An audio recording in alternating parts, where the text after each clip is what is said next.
उठाओ फोन और बना दो अपनी बेस्ट टीम अपने स्किल पे @skill fantasy link in the description.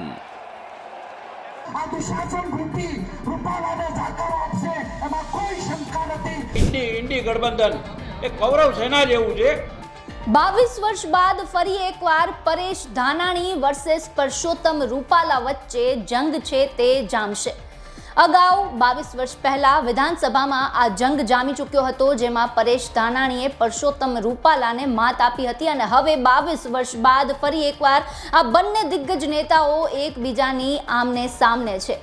Paresh ધાનાણીએ ઉમેદવારી ફોર્મ ભર્યું હતું રાજકોટથી અને રાજકોટથી આ ઉમેદવારી ફોર્મ ભર્યા પહેલા કોંગ્રેસના તમામ દિગ્ગજ નેતાઓ ઉપસ્થિત રહ્યા હતા અને એક જનસભા કરી હતી। જનસભામાં દરેક દિગ્ગજ નેતાઓ છે તેમના દ્વારા સંબોધન કરવામાં આવ્યું હતું। આ કડીના રૂપમાં જ કોંગ્રેસના પૂર્વ ધારાસભ્ય પ્રતાપ દુધાત છે તે પણ મેદાનમાં આવ્યા હતા અને આ દરમિયાન પ્રતાપ દુધાત છે તેમના દ્વારા એવું નિવેદન આપવામાં આવ્યું જેને લઈને વિવાદ થઈ શકે છે। પ્રતાપ દુધાત દ્વારા પરસોત્તમ રૂપાલાની સરખામણી છે તે દુશાસન સાથે કરવામાં આવી હતી।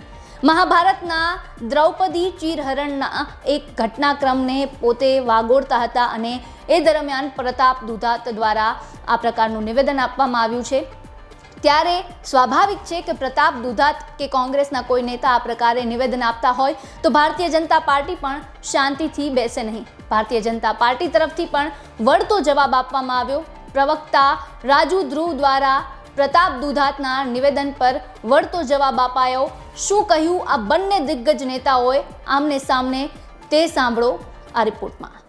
વાણીવિલાસ સુકેલા ભારતીય જનતા પાર્ટીના ઉમેદવાર 22 વર્ષ પૂર્વેની મને એના શબ્દો યાદ છે કે શબ્દો એના હતા કે દૂધ પીતા છોકરાઓ શું કરી લેવાના।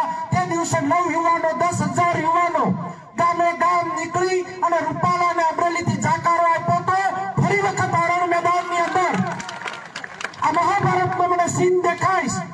એ મહાભારતના સીનમાં એ સમયના યાદ કરો એ દિવસો કે ગુરુ દ્રોણ હતા, ભીષ્મ પિતા હતા, કૃપાચાર્ય હતા અને દ્રૌપદીનું વસ્ત્રારણ હાલતું હતું અને મુખ પ્રેક્ષક બની અને સજ્જનો બધા જોતા હતા। ત્યારે અભિમન્યુએ કીધું હતું કે પિતાજી તમે મુંજાઓમાં 9 કોટા વીંધી અને હું યુદ્ધ કરવા જાઉં। અમરેલીથી આવેલા અમારો યુવાન એ સમયના અભિમન્યુની જેમ 9 કોટા વીંધી અને રૂપાલાને વીંધી અને પરત પાછો આવશે એમાં કોઈ શંકા નથી।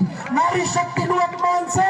આ કઈ સૃષ્ટિની નારી શક્તિનું જ્યારે અપમાન કર્યું ત્યારે રાજકોટના લોકોને વિનંતી કરવા આવ્યો છું। સરદાર સાહેબના સાનિધ્યમાં બેઠા ત્યારે 5 વર્ષ પૂર્વે પાટીદારના દીકરાઓના બલિદાનને પણ યાદ કરી એનો પણ સમાજે બદલો લેવાનો સમય પાકી ગયો। નારી શક્તિ આગળ રહેશે, પટેલ સમાજ એની પાછળ રહેશે। 18 વયન સાથે મળી આ રૂપાલાને ભરી પીશે અને દુતાશ પ્રેમ દિલ્હી વાળાને જે દેખાડ્યો આ દુશાસન રૂપી રૂપાલાને જાકારો આપશે એમાં કોઈ શંકા નથી। કોંગ્રેસ જે રીતે એની પરિસ્થિતિ કંગાળ અને પરાજય ભણી જતી જોઈ અને બેબાકડી થયેલી કોંગ્રેસ વિવેક ભૂલી જાય છે। એક ચૂંટણી તો ચૂંટણીની જગ્યાએ છે, ચૂંટણી આપણે સૌ સાથે મળીને લડવાના છીએ, પરંતુ મને લાગે છે કે જે રીતે વડાપ્રધાન નરેન્દ્રભાઈ મોદીને અનેક લોકોએ ગાળો દીધી, આ જ કોંગ્રેસના લોકોએ નરેન્દ્રભાઈને બેફામ ગાળો દેતા હતા।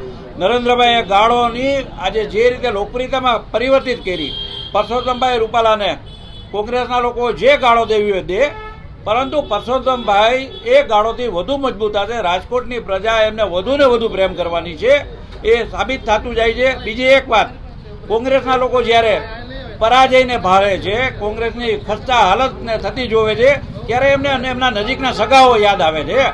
જે રીતે ઇન્ડી ગઠબંધન એક કૌરવ સેના જેવું છે, ત્યારે સ્વાભાવિક છે કે કોંગ્રેસના નેતાઓને પોતાના નજીકના સ્વજનો જ યાદ આવે અને હું માનું છું કે કોંગ્રેસના લોકો આજે પોતાના સ્વજનોને યાદ કરી અને એને રૂપાલા સાથે સરખાવવાનો પ્રયત્ન કરે છે, પરંતુ રૂપાલા જેવા પ્રખર લોકસેવક એક રાજપુરુષની સામે આ પ્રકારના વાક્ય પ્રયોગો કરે રાજકોટની પ્રજા સાખી નથી લેવાની। અમે કૌરવની સેના એટલા માટે કીધું છે કે આ બધા પક્ષો આજે એક બાજુ રાષ્ટ્ર ધર્મ છે, રાષ્ટ્રવાદ છે, બીજી બાજુ ભાગલાવાદ છે।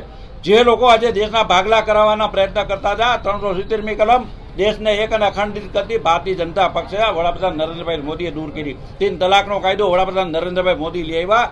અયોધ્યામાં રામ મંદિર, અરે અમારા પરસોત્તમભાઈ અને અમારા વડાપ્રધાન નરેન્દ્રભાઈ મોદી તો રામ રામ કરે છે. આ લોકોને તો રામ રામે કરવામાં આમ કે હાલ આવતું હતું. સુપ્રીમ કોર્ટમાં જઈ અને રામના અસ્તિત્વનો ઇનકાર કરનારી આ કોંગ્રેસ હવે રામ નામ કરે છે. અરે સરદાર પટેલને ધૃણા કરનારી કોંગ્રેસ, સરદાર પટેલની પ્રતિમાએ જવાનું દૂર રહ્યું, હવે સરદારને યાદ કરવા માંડ્યા. મોદીત્વનો પ્રભાવ, નરેન્દ્રભાઈ મોદીજીએ જે એક પ્રભાવ છોડ્યો છે એના પ્રભાવને કારણે આજે નરેન્દ્રભાઈએ જે વસ્તુને લોકોની સામે ઉચ્ચારણ કરે છે એ કોંગ્રેસ વંદે માતરમ હોય, ભારત માતા કી જય હોય, રામ રામ હોય, આ બધું કોંગ્રેસ બોલતી થઈ એ નરેન્દ્રભાઈ મોદીજીને કારણે. ત્યારે હું માનું છું કે કોંગ્રેસ પરાજય પાડી ગઈ છે. કોંગ્રેસના નેતાઓ સારાનો વિવેક ચૂકી રહ્યા છે. આ સમગ્ર મુદ્દાને લઈને આપનું શું કહેવું છે અમને કોમેન્ટ બોક્સમાં જણાવો. સાથે જ આ વિડીયોને લાઇક, શેર અને અમારી ચેનલને સબસ્ક્રાઇબ કરવાનું ભૂલશો નહીં. ફરી મળીશું નવા વિડીયો સાથે. નમસ્કાર.